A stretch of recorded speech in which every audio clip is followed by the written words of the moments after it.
નથી ને એનું એક દાદા બેઠા ડો ખીજાય નહીં. રાણી અહીંયા ઊભી ઊભી પવન ખાતી શી કેમ લાગે લે આ મિત્રો. હવે આપણે જવાનું છે ઉપર ખંડેરમાં. તો મિત્રો હવે આપણે સાંસના બંગલા હા ઉપર આવી ગયા છે, તમે જોઈ શકો છો અહીંથી આખો સાંસ. હેલો મિત્રો, તો કેમ છો બધા? તો બધા મજામાં જશો. તો આજે નવા બ્લોગમાં તમારું સ્વાગત છે. તો આજે અમે જોઈએ છીએ સાંસ બંગલો જોવા માટે કૃષ્ણકુમાર સિંહજીનો, તમે જોઈ શકો છો. અને આ છે આપણે શૈલેષભાઈ વ્લોગર. તો ચાલો હવે આપણે જઈએ બંગલો જોવા માટે. અત્યારે જેમ કે નવરા હતા એટલા માટે અમે નીકળી ગયા થયું. તો હવે સીધા મળશું આપણે બંગલે અને ત્યાંનો ઇતિહાસ છે બધું આપણે જાણીશું. તો ચાલો જોવા જઈએ. દરિયાની કિનારે આવેલો છે, તો દરિયાઈ આટા મારશું આપણે. તો ચાલો હવે મળીએ. આપણે સાંસમાં પગવા આવ્યા છીએ અને આ છે મિત્રો નીકળ્યા મીઠાના આગળ. આવજો ક્યારેક મીઠો ખાવા.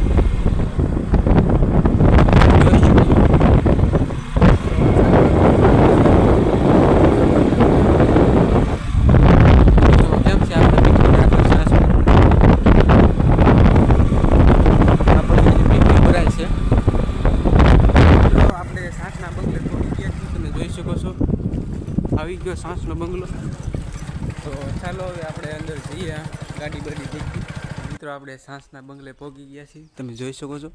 પહેલાં બહારનો વ્યૂ બધું બતાવી દો, પછી આપણે અંદર જઈ અને આપણે શૈલેષભાઈ જો બધું ચાર કરવા માંડ્યા. અત્યારે તો વાવાઝોડાના કારણે તમે જોઈ શકો છો મિત્રો હાવ ખંડેર થઈ ગયું છે. તોય આપણે જુઓ શૈલેષભાઈ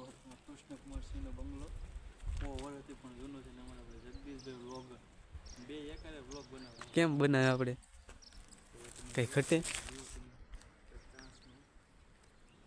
તો આપણે શૈલેષભાઈને બ્લોગ બનાવી લેવા દઈએ. તો ચાલો આપણે અંદર જઈએ.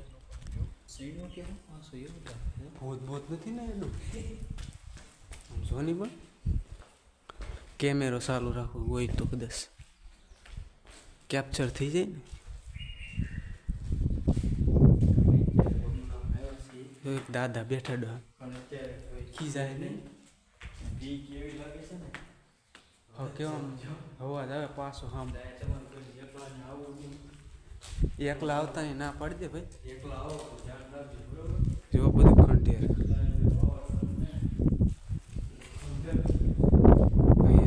દરિયો બધે. પછી અહીંયા તો એમ નામ છે જો એટલું બધું કઈ ખરાબ નથી. રાણીની જો અહીંયા બધું ખંડેર થઈ ગયું. તો મિત્રો કેમ લાગ્યો તમને બંગલો જરા કોમેન્ટ કરીને કહી દીજો. આપણે શૈલેષભાઈ દરિયો બતાવે છે.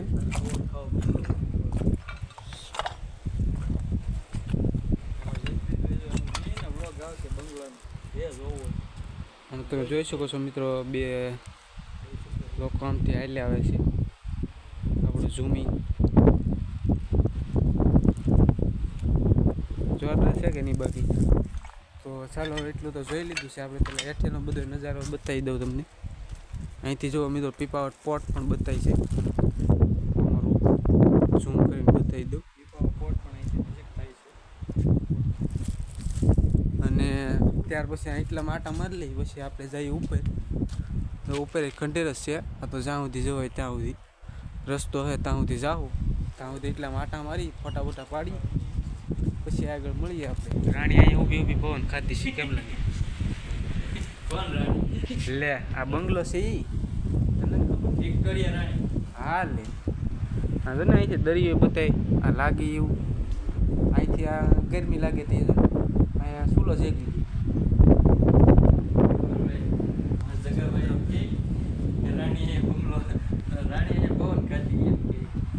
હા લે તો શું કેવું આ સ્પેશિયલી આટલું જ બનાવેલ છે તને નથી ખબર. હા આપણે મિત્રો જોઈ શકો છો આમાં એક બોટ પણ છે. બતાવી તો તમને બતાવું. હા સામે બતાવી હતી. બોટ તો બહુ દૂર છે. આ બાજુ આપણે બતાવી મિત્રો. તમે જોઈ શકો છો આ છે સાસ આખું. પછી આ તો નાનું એવું છે તો આમાં આગળ લાટ છે. તમે આ પાણા તમે જુઓ પહેલાંના સમયના હજી એમને ટકી રહ્યા બારીયું પવનની. તો અહીંથી તો બધું એક્સપ્લોર કરી નાખ્યું છે. હવે ઉપર ત્યારે છે ત્યાં સુધી થોડો પવન ખાઈ લઈએ, પછી આપણે મળીએ ઉપર પાછા. તો ભાઈ અમે માથે પગ આવી ગયા. વાહ અહીંયા જ છે લોકેશન. અહીંયા છે ને ઓલા રાજા છે ને અહીંથી જોતા હોય એટલે અહીંયા બની બાલ્કની. હા અહીંયા બધો સામાન પીડ્યો રહેતો હોય, કેમ લાગે?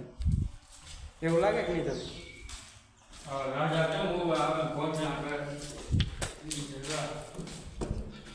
આપણે ઘોષણા કરી નાખી છે અહીંથી.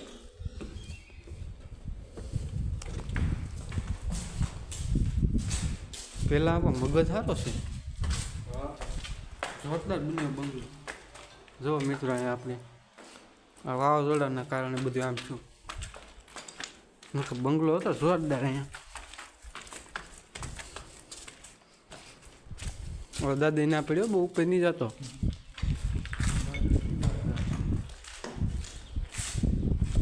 ઓહો અહીંયા આપણે ફોટા પડ્યા છે એક દી. અહીંયા શું છે? કંઈ નથી. તો મિત્રો આપણે એટલામાં તો આટા મારી લીધા છે. આપણે શૈલેષભાઈ જો વિડીયો બનાવે છે. મિત્રો હવે આપણે જવાનું છે ઉપર ખંડેરમાં. તો એ પહેલાં આપણે એક રૂમ અહીંથી ચેક કરતા જઈએ. આ તો એનું જ છે. અહીં બાલ્કની નથી તો હજી ઉપર છે. હા તો નીચેથી આપણે આ બધું પડી ગયું. જો મિત્રો આ વાવાઝોડાનું બધું સામાન પડી ગયો હેઠો. હા તો ઠેકાણે છે. ત્યાં મિત્રો આગ તાપવા હાટું કરતા ઉપર જતા જઈએ છીએ આપણે. આ બધું તો બધું ખુલ્લું થઈ ગયું. અહીંથી વ્યૂ આવે છે આખું સાંસ બંદર બતાવી. તમે જુઓ મિત્રો.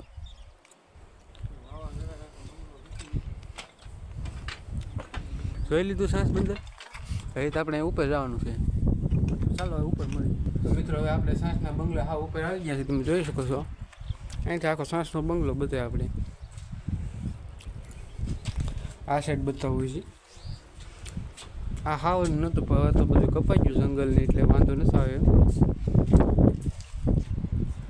સારી કોરથી તમે તારે જુઓ.